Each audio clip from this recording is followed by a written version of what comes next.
मामा के डाढ़ा चढ़ी कोयलिया बोले हो आजू घरवा सजनमा वही है हो आजू घरवा सजनमा वही है हो कुरसी बैठल बेटी के पापा रोबे हो कुरसी बैठल बेटी के चाचा रोबे हो आजू बेटिया पराया भइले हो आजू बेटिया सपनमा भइली हो आजू बेटिया सपनमा भइली हो आंगना घूमिए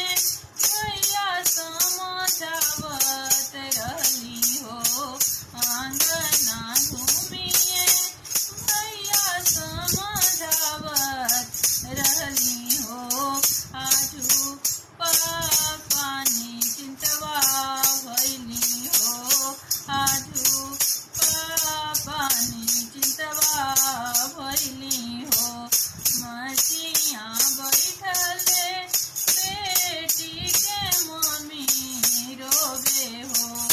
मचिया बैठले बेटी के चाची रोबे हो आजू बेटिया पराया भइली हो आजू बेटिया सपनमा भइली हो आजू बेटिया सपनमा भइली हो लोरवा पोछत भाभी समझावत रहली